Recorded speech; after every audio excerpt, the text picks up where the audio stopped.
the greatest power of mind, is this idea of me. And me is composed of mine. Whatever is mine is part of me. My body, my thoughts, my feelings, my emotions, my family, my job, my car, my house, my friends, my fortune, my losses, it's all me. And if you take out any chunk of that, take away my family, there's a hole in me. And so then I fill it with my martinis or my drugs or my something else to fill the hole of me. And so me is filled with holes that we try to fill all the time, because basically it's an idea that has to be kept together.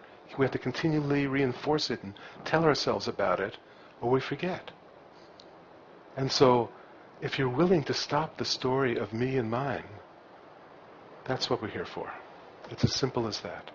That's the next evolutionary leap, because as great as this power of mind is, the greatest power of mind is silence.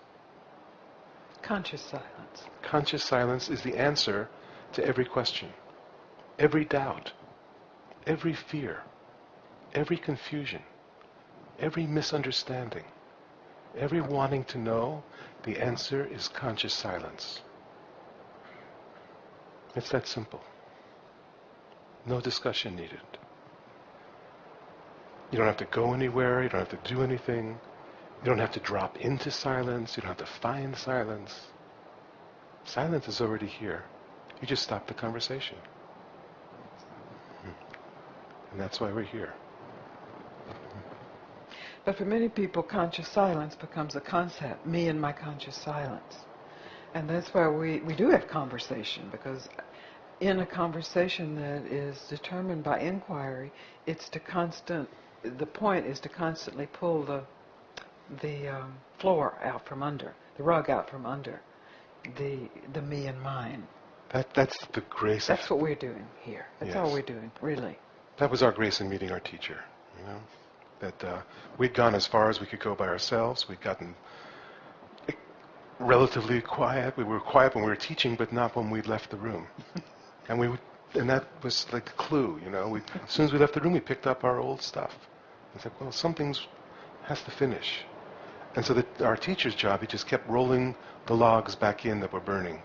If you catch on fire and something rolls out, he kicked it back in. Yes. Is going into the silence how you're able to bear all the pain? As an example, animal abuse. I mean, if there's a particular pain that sets you off, and brings you out? Is it going back into if you're going into the silence to avoid that pain? Right. That's me and my silence that I'm going to go into in order to avoid my pain. That's still the same old, same old. So it may work as a strategy of mine, but it doesn't reveal freedom. Well, so when there is a pain that is absolutely unbearable, all that can be done is to bear it. And then there is a discovery of a capacity to bear that is unlimited. And in that very discovery, and that discovery means that you aren't saying, I can't bear it, therefore I won't bear it. You're saying, I can't bear it, and I'm going to bear it. You're actually including it. And there's a discovery that you have limitless capacity to bear anything. And that limitless capacity is silence. So you didn't go anywhere for that silence. You actually didn't move.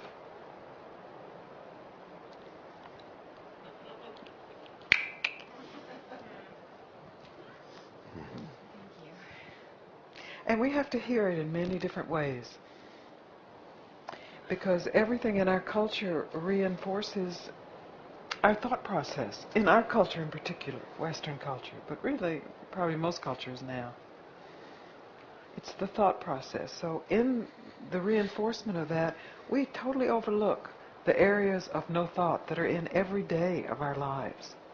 The spaciousness that's happening because we're conditioned to jump from thought to thought. That's what has relevance. That's what our reference point is. And what this invitation is just an unwinding to stop jumping from thought to thought. And then you see what is here regardless of thought. What is here with no thought and what is here with every thought. And that's silence. Conscious awareness. And in that you can see what is thought actually made of. Just penetrate it. What's it made of? What's its substance? Where does it come from? Where does the thought come from? Where does it go back to? When it's gone, where is it? Do you think there's a, big stack of them somewhere? Levels of thought. Where? Disappears, right? Disappears. And where did it come from? The same place it disappeared to. What is that? Where is that? Where is that not? So if you can actually experience that for yourself, to see the total emptiness of thoughts, you can stop taking them personally. Nothing is as it appears. That's the truth.